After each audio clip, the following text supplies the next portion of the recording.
नमस्कार दोस्तों, आज की उत्तराखंड सीरीज़ का टॉपिक है चंद राजवंश। इससे पहले मैं कत्यूरी राजवंश के बारे में डिस्कस कर चुकी हूँ।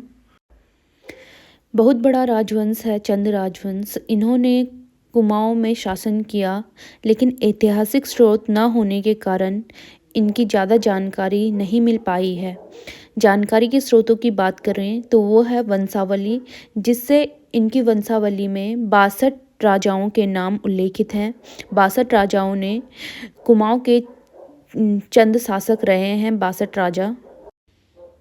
साहित्य, अभिलेख, स्मारक, किले, महल, मुस्लिम साहित्य, इन सभी जगहों से चंद राजवंश के स्रोत मिले हैं। कुमाऊँ में चंद व कत्यूरी प्रारंभ में समकालीन थे और इनमें सत्ता के लिए संघर्ष चलता रहा, यानी कि शासन की बागडोर चंदों को कत्यूरियों से मिली। किसी भी राजवंश के विषय में बात हो तो सर्वप्रथम संस्थापक के विषय में बात होती है। तो चंद राजवंश के संस्थापक की बात करें तो उसमें सर्वप्रथम सोमचंद्र का नाम आता है, लेकिन इस विषय में बहुत सारे मतभेद हैं। कई लोग थोरचंद को भी चंद राजवंश का संस्थापक मानते हैं। प्रसिद्ध इतिहासकार एटकिंसन और बद्रीदत्त पांडे मानते हैं कि चंद वंश का संस्थापक सोमचंद्र था। इनकी धारणा के अनुसार कत्यूरी राजवंश जो है कि पतनोन्मुख हो रहा था।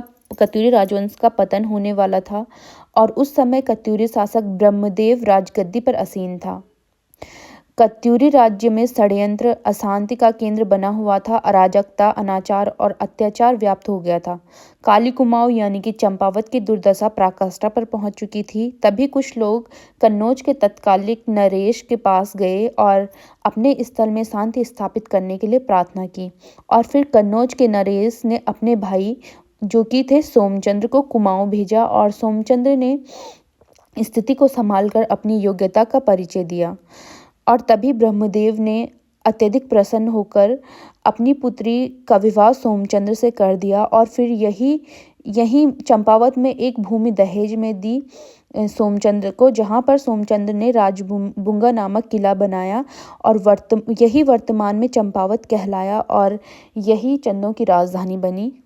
और दूसरी धारणा के अनुसार सोमचंद्र इलाहाबाद के झूसी नामक स्थान से बद्रीनाथ की यात्रा पर आया और इसी समय यहाँ पर कत्यूरी शासक ब्रह्मदेव का शासन था। ब्रह्मदेव की मुलाकात जब सोमचंद्र से हुई तो वह सोमचंद्र से अत्यधिक प्रभावित हुआ और उसने अपनी एकमात्र कन्या जिसका नाम चंपा था उसका विवाह सोमचंद्र से कर दिया और दहेज में उसने चंपावत में सोमचंद्र को भूमि दान दी, जहाँ पर सोमचंद्र ने राजबुंगा नामक किला बनवाया था और इसी को चंपावत कहा गया। किंसन और बद्रीदत्त पांडे ने इस विषय में एक ही जैसे धारणा रही है कि सोमचंद्र ने ब्रह्मदेव की कन्या से विवाह किया और उसके बाद उसे जो भूमि दान में मिली थी वहाँ पर उसने चंपावत नगर बसाया। दोनों की कुछ इसी तरीके की धारणाएं रही हैं। तो इनके अनुसार चंद वंश का संस्थापक सोमचंद्र है। अब हम सोमचंद्र के विषय में पढ़ते हैं। सोमचंद्र शिव का उपासक था। इसने चंपावत को राजधानी बनाकर धीरे धीरे राज्य का विस्तार करना प्रारंभ किया। इस समय काली कुमाऊँ यानी कि चंपावत में अनेक खस, नाग, द्रविड़, मेद और चंडाल जातियों का राज्य था, जो 2 धड़ों में विभाजित थी, जिनके मुखिया महरा या फड़त्याल थे। सोमचंद्र ने सर्वप्रथम 4 किलेदार नियुक्त किए, जो कि करकी, बोरा, तड़ागी व चौधरी थे, जो कि नेपाल के निवासी थे, जिन्हें चाराल कहा जाता था। और महरा और फड़त्याल को सोमचंद्र ने अपने मंत्री व सेनापति बनाया। सर्वप्रथम सोमचंद्र ने दोणकोट के रावत राजाओं को परास्त किया था।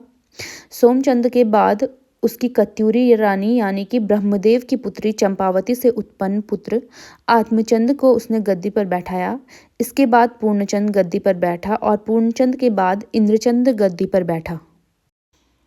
चंदवंशी राजा इंद्रचंद ने रेशम उत्पादन व रेशमी वस्त्र बनाने का कार्य प्रारंभ किया और इंद्रचंद ने नेपाल के मार्ग से चीन तक व्यापार संबंध स्थापित किए, जिससे कि राज्य की आर्थिक वृद्धि हुई।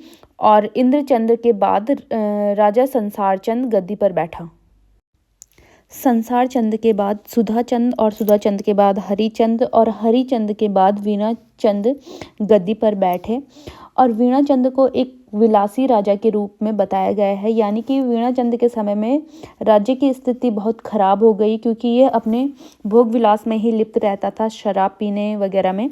और इसी के समय जो खस राजा थे उनको सिर उठाने का मौका मिल गया और खस राजाओं का आधिपत्य होने लग गया था इसी समय। और इस समय चल नामांत वाले राजाओं का भी वर्णन मिलता है, यानी कि जिनके नाम के अंत में चल रहा होगा उन राजाओं का भी उल्लेख मिलता है। चंपावत के बालेश्वर मंदिर से क्रांचल देव का एक लेख प्राप्त हुआ है जिसमें 10 मांडलिक राजाओं का वर्णन मिलता है, जिसमें कि 3 चंद शासकों का नाम मिलता है और 7 अन्य